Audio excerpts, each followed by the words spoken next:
Shetty commission কার্যকর করার দাবিতে বারাসাত জেলা আদালতে সরকারি কর্মচারীদের কর্মবিরতি এবং অবস্থান বিক্ষোভ।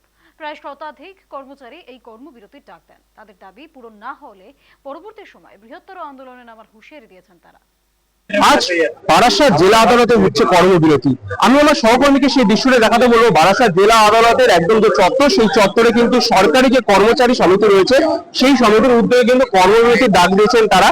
তাদের বিভিন্ন দাবি রয়েছে, একাধিক দাবি, যেমন তাদের সঠিক বেতন এবং যে সমস্ত কর্মীরা সরকারি কর্মচারীরা ছিলেন তাদের সঠিক বেতন এবং তাদের যে ভাতা, সেই ভাতা সঠিক সময় মতন দেওয়া, এবং একাধিক কারণে তাদের এই কর্মবিরতি। আমি তাদের মধ্যে একজনের সাথে একটু কথা বলে নেবো, কি কারণে আজকে আপনাদের কর্মবিরতি রয়েছে, এটা কি কারণে আজকে আপনাদের কর্মবিরতি রয়েছে? আমাদের কর্মবিরতির অনেক কারণ আছে, তার মধ্যে হচ্ছে সেফটি কমিশন না দেওয়া, তারপরে দীর্ঘ 7 থেকে 8 বছর স্থায়ী শূন্যপদে নিয়োগ, ওটা বিভিন্ন কারণ। তারপরে হচ্ছে ডাইন হ্যান্ডসে যারা আমাদের স্টাফ, যাদের ফ্যামিলি যাদের ডাইন হ্যান্ডসে যারা আছে, তাদের এখনো নিয়োগ হয়নি। 3-4 বছর ধরে এরকম পেন্ডিং আছে, কারো 6-7 বছর ধরে পেন্ডিং আছে। এতগুলো কারণ।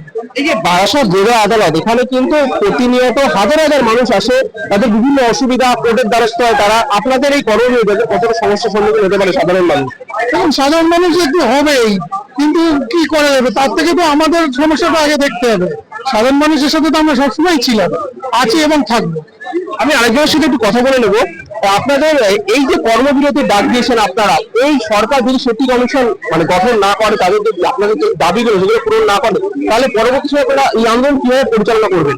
আরো আমরা দীর্ঘ আন্দোলনের দিকে এগিয়ে যেতে হবে আমাদেরকে, কারণ প্রত্যেকবারই যখন কোনো জাস্টিস জজ সাহেব আসছেন, আমাদের এখানে সমস্ত কাজ কমপ্লিট হয়ে যাচ্ছে। আমাদের একটা স্টাফ 2-3টে পোস্ট সামলে রাত 11:30 12টা অব্দি কাজ করে আমরা বাড়ি যাচ্ছি।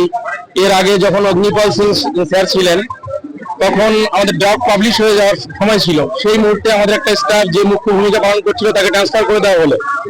এইবারেও এই সুদীপ্ত দে স্যারের সময় যখন সমস্ত কাজ কমপ্লিট হয়ে গেল, ড্রাফট পাবলিশ হয়ে গেল, তারপরে আমাদের যে স্টাফ যে 2-3টে পোস্ট সামলে এই কাজটা কমপ্লিট করছিল, তিনি মুখ্য ভূমিকায় ছিলেন আমাদের গৌতম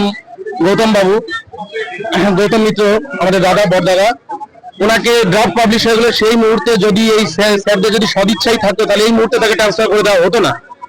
আমরা দীর্ঘদিন ভাবে বারে বারে বঞ্চিত হচ্ছে। আমরা কতদিন আর সহ্য করবো? আমাদের প্রত্যেকটা স্টাফের শরীর খারাপ হয়ে যাচ্ছে এত হেভি ওয়ার্কলোড নিতে নিতে।